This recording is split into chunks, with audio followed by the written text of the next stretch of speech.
ಯಾರ ಪರವೂ ಅಲ್ಲ, ಯಾರ ವಿರುದ್ಧವೂ ಅಲ್ಲ. ಸಾಯಂಕಾಲ ಎಕ್ಸ್‌ಪ್ರೆಸ್, ಇದು ಜನಪರ. ಸಾಯಂಕಾಲ ಎಕ್ಸ್‌ಪ್ರೆಸ್ಗೆ ಸ್ವಾಗತ. ನಾನು ಯೂಸುಫ್ ನಿವಾರ್. ವೀಕ್ಷಕರೇ, ಏನು ಈಗ ತಾನೇ ಬಂದಂಥ ಒಂದು ಪ್ರಮುಖವಾದಂಥ ಬಹಳ ದುಃಖಕರವಾಗಿರ್ತಕ್ಕಂಥ ಸುದ್ದಿ ಏನಂತಂದರೆ, ವಿಜಯಪುರ ನಮ್ಮ ಜಿಲ್ಲೆಯಿಂದ ಚಡ್ಚಣ ತಾಲೂಕಿನ ಗೋವಿಂದಪುರ ಗ್ರಾಮದಲ್ಲಿ ಒಂದು ದುರ್ಘಟನೆ ಜರುಗಿದೆ. ಒಂದೇ ಕುಟುಂಬದ 6 ಜನರು ಸ್ಥಳದಲ್ಲಿ ಅವರನ್ನು ಗುಂಡಿಕ್ಕಿ ಕೊಲ್ಲಲಾಗಿದೆ. ಆ ನಿಟ್ಟಿನಲ್ಲಿ ಈಗ ತಾನೇ ಪೊಲೀಸರು ಬಹಳ ಸ್ಪಷ್ಟಪಡಿಸಿದ್ದಾರೆ.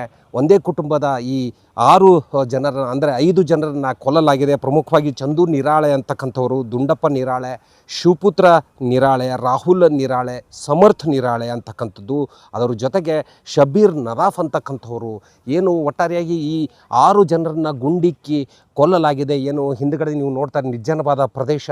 ಈ ನಿರ್ಜನವಾದ ಪ್ರದೇಶದಲ್ಲಿ ನಡೆದಿರ್ತಕ್ಕಂಥ ಘಟನೆ ಅನ್ನಬಹುದು. ಇನ್ನು ತುಂಬ ದೂರ ಇದೆ ಇಲ್ಲಿಂದ. ಹಾಗಾಗಿ ಇಲ್ಲಿ ನಡೆದಿರ್ತಕ್ಕಂಥ ಒಂದು ದುರ್ಘಟನೆ ಏನಿದೆಯಲ್ಲ, 6 ಜನರನ್ನ 25 ಎಕರೆ ಜಮೀನಿಗೆ ಸಂಬಂಧಪಟ್ಟ ಹಾಗೆ 6 ಜನರನ್ನು ಗುಂಡಿಕ್ಕಿ ಕೊಲ್ಲಲಾಗ್ತಾ ಇದೆ.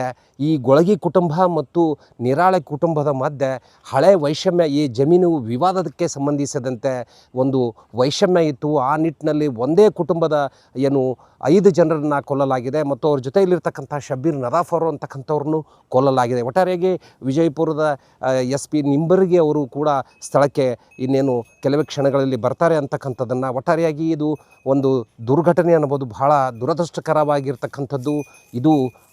ಒಂದು ಚಡ್ಚಣ ಅಂದರೆ ಭೀಮಾ ತೀರದಲ್ಲಿ ಮತ್ತೊಂದು ಈ ಥರದ ಒಂದು ದುರ್ಘಟನೆಗೆ ಏನು ಪ್ರಮುಖವಾದ ಕಾರಣ ಏನಂತಂದರೆ ಹಳೆ ವೈಷಮ್ಯ ಅಂತಕ್ಕಂಥದ್ದನ್ನು ನಾವು ಇಲ್ಲಿ ನೋಡಬಹುದು. ಈಗ ಪಕ್ಕದಲ್ಲಿ ವಿಜುವಲ್ಸ್ ನೋಡ್ತಾ ಇದ್ದರೆ ಬಹಳ ಬರ್ಬರವಾಗಿ ಕೊಲೆ ಮಾಡಲಾಗಿದೆ. ಒಟ್ಟಾರೆಯಾಗಿ ಒಂದೇ ಕುಟುಂಬದ 5 ಜನರನ್ನು ಕೊಲ್ಲಲಾಗಿದೆ. ಇನ್ನೋರ್ವ ಅವ್ರ ಜೊತೆಯಲ್ಲಿರ್ತಕ್ಕಂಥದ್ದು ಏನು ಜಮೀನು ವಿವಾದಕ್ಕೆ ಸಂಬಂಧಿಸಿದಂತೆ ಚರ್ಚೆ ಆಗಬೇಕಾಗಿತ್ತು. ಆ ನಿಟ್ಟಿನಲ್ಲಿ ಅವರು ಇಲ್ಲಿ ಕೂಡ ಒಂದು ಹಳೆಯ ವೈಷಮ್ಯವನ್ನು ಇಟ್ಟುಕೊಂಡು ಕೊಲೆ ಮಾಡಿದ್ದಾರೆ. ಸಾಯಂಕಾಲ ಎಕ್ಸ್‌ಪ್ರೆಸ್, ಚಡ್ಚಣ. ವಿರುದ್ಧವೂ ಅಲ್ಲ. ಸಾಯಂಕಾಲ ಎಕ್ಸ್‌ಪ್ರೆಸ್, ಇದು ಜನಪರ.